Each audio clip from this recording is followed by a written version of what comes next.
भुसावळातील hotel चालकाला चाकू व तलवार लावत मारहाण करीत लुटले। कुविख्यात तस्लीम काल्यासह 9 जणांविरोधात गुन्हा दाखल। कुविख्यात त्रिकुटाला अटक। शहरातील सिंधी कॉलनी भागातील अंगारा ढाब्यावर जेवण केल्यानंतर हॉटेल मालकाने बिल मागितल्याच्या रागातून आरोपींनी चाकूसह तलवार दाखवत हॉटेल चालकासह कुटुंबाला शिवीगाळ करीत मारहाण करून 5,000 रुपये लुटण्यात आले। ही घटना शनिवारी दुपारी 4:30 वाजता घडली।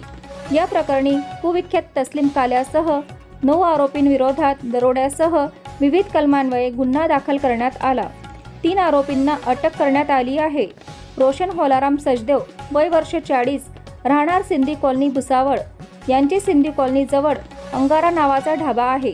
शनिवारी 14 जून रोजी दुपारी 4:30 वाजता रोशन सचदेव हे दुकानावर असताना ग्राहकांना जेवणाचे बिल मागितल्याच्या रागातून संशयित आरोपी शेख नईम शेख सलीम तस्लीम उर्फ काल्या सलीम शेख, वसीम शेख सलीम शेख, शेख सलीम शेख सिकंदर, आशू बबलू ठोंबरे, आकाश अशोक लोंढे, आदिल खान शोएब खान, शेख वसीम उर्फ शेख चांद आणि आरान शेख वसीम सर्व राहणार दीनदयाल नगर भुसावळ यांनी चाकू काढून हमें पहचानता नहीं क्या, तुम्हें मार डालेंगे असे म्हणत चापटा बुक्क्यांनी मारहाण केली।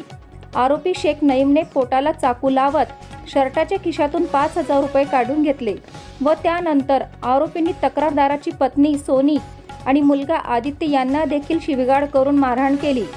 तलवार दाखवत कुटुंबाला संपवण्याची धमकी। आरोपी शेख सलीम शेख सिकंदर याने तलवारीद्वारे दहशत निर्माण करीत साले मेरे आदमी लोगों से खाने के पैसे मांगता है, तुझे और तेरे परिवार को छोडूंगा नहीं अशी धमकी दिली।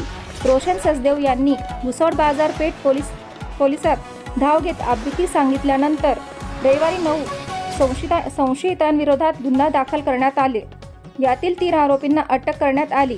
तपास पोलीस निरीक्षक राहुल वाघ यांच्या मार्गदर्शनाखाली पोलीस उपनिरीक्षक राजू सांगळे करीत आहे। बघत रहा MH19 न्यूज। मुख्य संपादक श्रीकांत वानखेडेसह ब्युरो चीफ जोहेद सय्यद सोबत मी माधुरी ढोले, जळगाव जिल्हा, महाराष्ट्र।